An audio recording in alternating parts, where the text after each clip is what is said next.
Very good morning, children. Welcome back to our social studies tutorial. Yes, the fifth lesson of geography. Now we can go through. Okay, the title is Panchayati Raj. The introductory part was already introduced, I think. Okay, right? Okay, Panchayati Raj.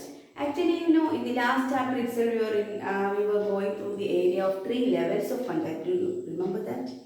There are three levels of panchayat. Just now we are now also in the hangover of this tri-level panchayat election, right? Which are the three level? Yes, Grama Panchayat in the bottom level. Just above Grama Panchayat there is block level panchayat. Then above block level there is the top or zenith part, there is district panchayat. Yes, this Grama Panchayat itself there are three categories. In the village level, in the rural level, it is called Grama Panchayat, but in the town area, it's called what? Municipality. Yes, in city area, it's called what? Corporation. Anyway, all these three, corporation, municipality and Grama Panchayat, are the basic level or ground level factor of Panchayat. Above all these, there is block panchayat. This block panchayat can again be called another name. That's called Janapat Panchayat or Panchayat Samiti. First one, Grama Panchayat. It can be a municipal panchayat or corporation. Then there is Panchayat Samiti or Janapat Panchayat. That is one more name. That is, block panchayat. Above block level, there is the third level or highest level of panchayat, that's called district panchayat, can again be called Zilla Panchayat. Third one is district panchayat or Zilla Panchayat. These are the three levels of panchayat.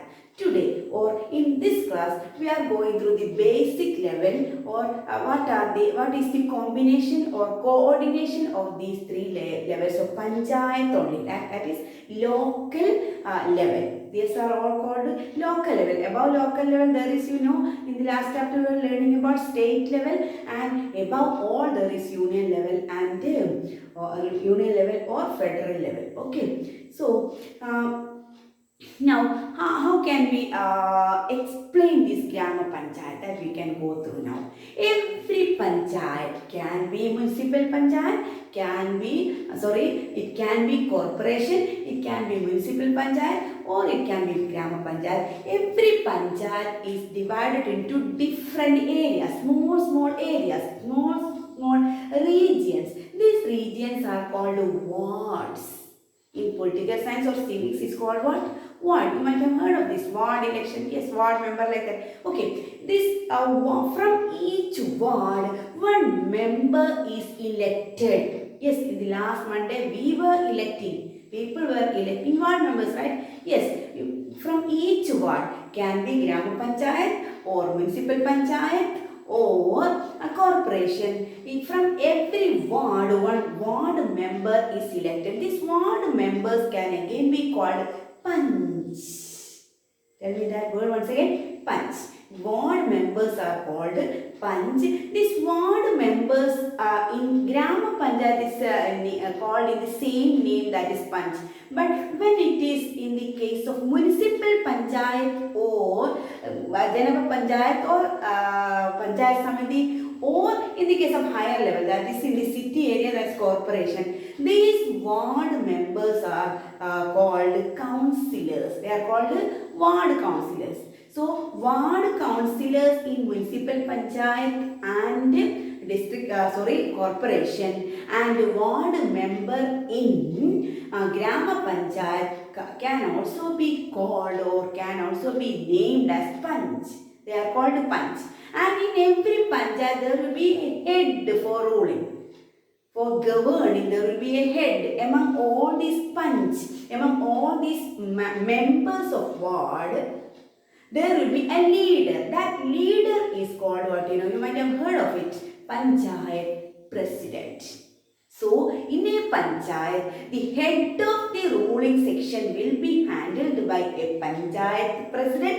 Under him, there will be a number of ward members. These ward members are called panch. This panch can be ward member in rural area, and in urban area it can be a ward councillor. Urban area means municipality or corporation is called ward councillor. That is the system. And this panchayat will be ruled by these ward members and headed or ward members headed by a panchayat president. You know, this panchayat president is again called sarpanch.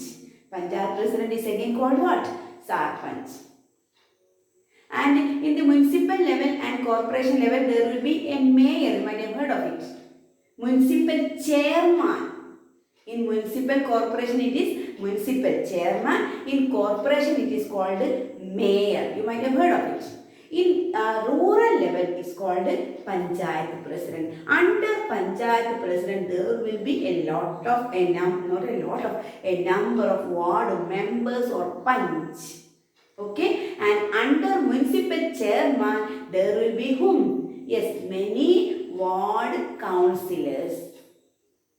And under this mayor also there will be a number of ward councillors. In both the case of town and city, municipal corporation and municipality and municipal corporation, there will be ward councillors representing different wards. Then who are called this panch or ward councillor? Actually, how they are getting power? They are elected directly by the voters of that ward. For example, me belonging to Maur Panchayat and my ward number is 9.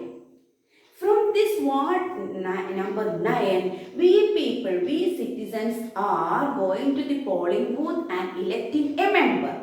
After the election, after the declaration of election, who is getting this power of membership?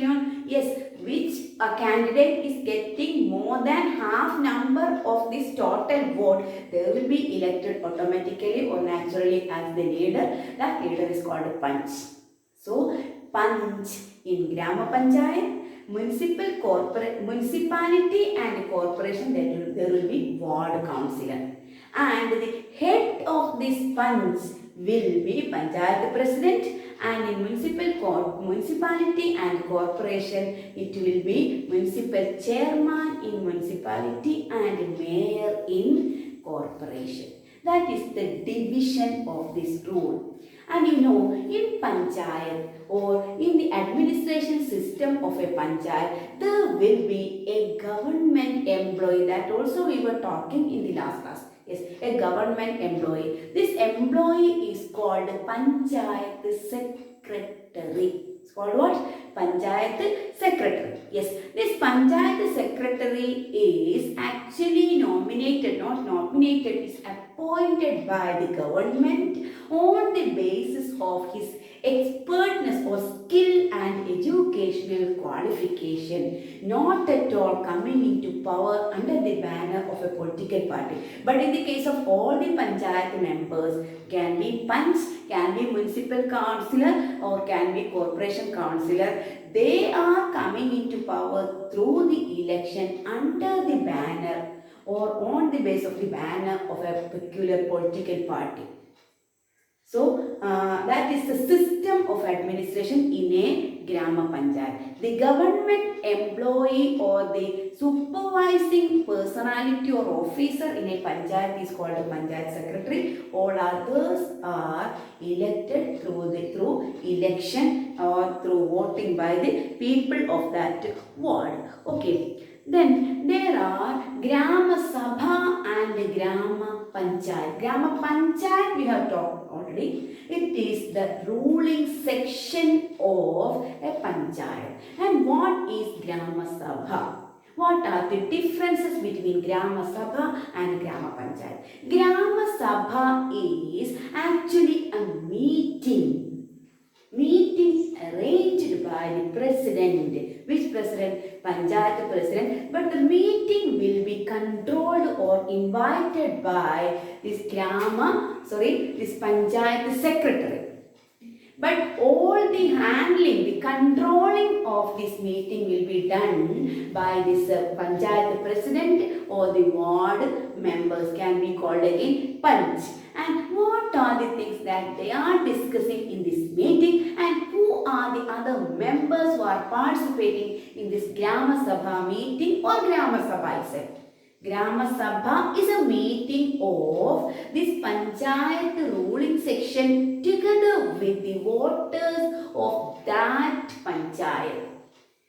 Can be ward meeting. If it is a ward meeting, that ward member will be presiding over the function. If it is a panchayat Grama Sabha, all the members of this Grama Sabha and all the voters, means citizens or these common people, can attend the meeting. Why they are gathering? Why it is conducted?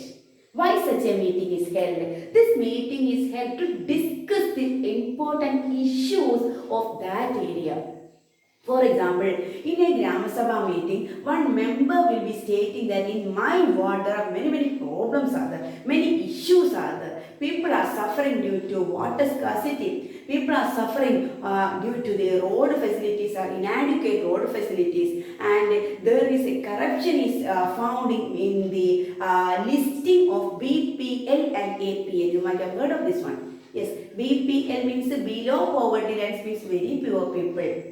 Their ration card is called what? BPL. And above poverty line means they can survive. Okay, that listing should be on the base of the criteria of the poverty line. Okay, so such problems are discussed in the Grama Sabha meeting. Now, that is Grama Sabha, but Grama Sabha is a meeting only to discuss the matters, to submit out the voters' problem by the voters directly or through the ward members or panch. And it will be settled through by using their own fund. And what are the working of this Grama Sabha? Let's move now. Which are the areas of functioning of a Grama Sabha or Grama Panchayat? So not Grama Sabha, Grama Panchayat. And the role of Grama Sabha is very important. Grama Sabha is actually controlling the working of a Grama Panchayat. Am I right or wrong? Yes, right. Why? When Grama Sabha is getting an opportunity to interfere in the working or interfere in the main decisions of a Grama Panchayat, there we could see a checking, preventing this Grama Panchayat from doing malpractices, preventing the Grama Panchayat from doing unwanted practices or wrong things or malpractices. These malpractices can be easily or accurately or precisely checked or prevented by this Grama Sabha meeting, because all these members of Grama Sabha, including Grama Panchayat, were getting this power through these voters. So it is the duty of these representatives, that means elected members, to take necessary steps for the welfare of the people, for the welfare of the area, for the welfare of the voters of that area. So this is the role of Grama Sabha in the functioning of a Grama Panchayat. Now, what are the working areas of a Grama Panchayat? We can go through now. First one, it is construction of many types of facilities in the Panchayat, including construction of roads, construction of water facilities or water fountains, and another one, it is construction of schools, playground, park, etc. All these are under the working span of a Grama Panchayat. First one, construction and maintenance also. What is maintenance? After construction, after 2 or 3 years passing, there may be a choice of repairing work also needed. So this repairing section also should have to be handled by the Grama Panchayat. Otherwise, in Grama Sabha, they have to face a lot of challenges from the part of these voters. So that is the first working area or first type of work assigned with this Grama Panchayat. Construction of road, schools, parks, playground, street light, etc. etc. Second thing is levying and collecting taxes. Levying is imposing taxes. What are the two types of taxes levied and collected by the panchayat? There are two types of taxes. So second one is levying and collecting taxes. There are two examples of the taxes collected initiated by this Grama Panchayat is, one is building tax and another one is market tax or goods tax. Building tax and goods tax. These taxes are actually imposed by Grama Panchayat, and as it is imposed by Grama Panchayat, the same authority can levy or collect tax from the people directly. This is the second type of work undertaken by this Grama Panchayat. Third one, it is generating employment. To create employment opportunity, that's called generating employment. There may be a lot of educated people. It is the duty of a Grama Panchayat, being the elected members, being getting the power through these voters, that to check whether there are unemployed persons with high qualification. It's the duty of the Panchayat to arrange employment for these people. So, generating employment is the third working area of a Grama Panchayat. So, let's conclude. First one, it is construction of road, school, water facilities, street light, playground, park, etc. Number two, it is levying and collecting two taxes, market tax and building tax. You might have heard of this house tax, right? Okay, yes. And third one, it is generating employment. Now we can go through, for undertaking all this, what is needed? Money or fund is needed. What are the sources of fund? We can just move now. That's the last area. What are the sources of fund? There are actually three sources of fund for a Gram Panchayat. How they are getting money? What are the source of income or source of fund? First one, it is collecting these two taxes. Which are the two taxes? Yes, number one, through tax collected money. Tax. Which are the two taxes? Market tax as well as building tax. Second one, it is fund from the higher authorities of Grama Panchayat. Which are the other levels of Panchayat? Yes, Panchayat Samiti or Janapad Panchayat or Block Panchayat. These three names are actually Block Panchayat. And above Block Panchayat there will be Zilla Panchayat, that is District Panchayat. All these sections of this Panchayat will be providing, that's called granting fund for this Grama Panchayat. This is the second second type of fund collected by this Grama Panchayat. Then lastly, there is donation. Some people or some association or some movements or a certain group of people may provide their own fund, donate their own fund. These are the three types of fund collected or utilized by the Grama Panchayat. Again, we can go through. First one, it is tax collected amount. Second one, it is the fund from Janapad Panchayat and Zilla Panchayat. And third one, donation. These are the areas that we have planned to go through today. So let me think all these areas are clear for you. Please contact me in case of doubt. Thank you so much for hearing me. Goodbye.